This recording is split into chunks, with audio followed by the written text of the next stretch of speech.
ભગવાન વામન પોતાના ભાઈ ઇન્દ્રની માટે એમનો એક અવતાર થયો ભગવાન વામનનો, જે દશા અવતારની અંદર આવે છે.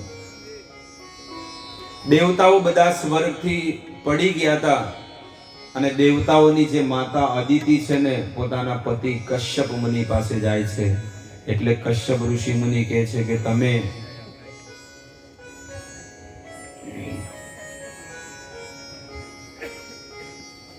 વ્રત કરો, અને એ વ્રત છે ને હમણાં 2 મહિના પછી આવશે, હોળીના 12 દિવસ પહેલા. જે જીવાત્મા દુખી હોય, જેને સંતાન નથી, જેને ધન નથી, કે સંસારની કોઈ પણ વસ્તુ જો એને જોવતી હોય ને, હોળીના 14 દિવસ પહેલા આ વ્રત આવે છે. હોળી આવે ને ધૂળેટી, એના 14 દિવસ પહેલા આ વેદોમાં લખેલું છે. દરેક વ્યક્તિ એ વ્રત કરી શકે છે, ચાહે પુરુષ હોય કે સ્ત્રી હોય. પૂનમની હોળી આવે એના 2 દિવસ પહેલા આ વ્રત પૂરું થાય, એકમથી શરૂ થાય. અને 12 દિવસ સુધી જો કોઈ સ્ત્રી હોય કે પુરુષ હોય, કન્યા હોય, નાની હોય, મોટું કોઈ પણ હોય, પણ આ 12 દિવસનું જો વ્રત કરશે ને, એની બધી મનની ઈચ્છા ભગવાન પૂર્ણ કરશે. પણ વ્રત કેવી રીતે કરવાનું છે જાણો.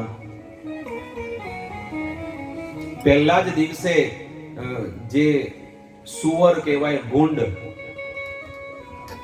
એ પોતાના પગના નખથી જે જમીનને ખોતરે છે ને, એ માટીથી શરીરને સ્નાન કરવું જોઈએ. એ દિવસે સાબુ ન લગાડાય, પણ પાણી નાખીને એનાથી સ્નાન કરવું જોઈએ અને પછી નાહી લેવું જોઈએ. પહેલો નિયમ. ધ્યાનથી સાંભળો, પછી વાતો કરજો. તમારી જે પણ ઈચ્છા હશે ને, આ વ્રત 12 દિવસનું કરશો ને, તમારી બધી ઈચ્છા ભગવાન પૂરી કરશે. બીજા કોઈ નહીં કરે. સાધુ સંતો તો ખાલી આશીર્વાદ આપે, પણ આ કર્મ તમે કરશો ને 12 દિવસનું, કેટલા લોકો કરવાના છે? કોઈ નહીં કરે. 12 દિવસનું વ્રત છે. એને 12 દિવસ સુધી વ્રત કરવું, અને રોજના 2 બ્રાહ્મણો, શુદ્ધ બ્રાહ્મણોને એને ભોજન કરાવવું જોઈએ રોજનું. અને રોજ ન મળે તો સંતોના 24 બ્રાહ્મણોને જમાડવા પડે. ન હોય તો અમને કહેજો, અમે આવશું પાલનપુરથી.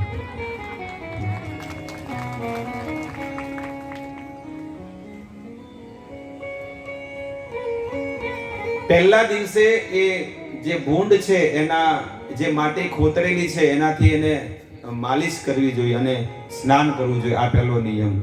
અને 12 દિવસ સુધી માત્ર દૂધ પીને જ ઉપવાસ કરવાના છે.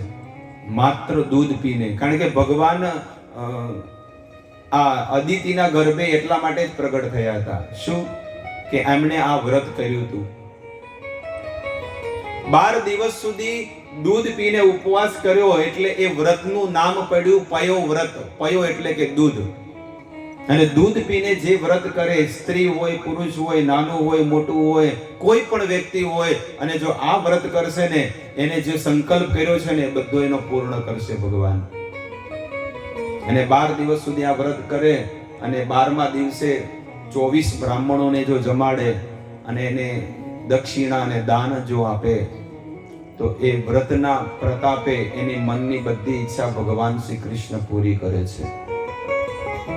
અદિતિએ કશ્યપ ઋષિ મુનિને કશ્યપ મુનિએ આ જે વ્રત કીધું ને, અદિતિએ 12 દિવસ સુધી કર્યું પયો વ્રત.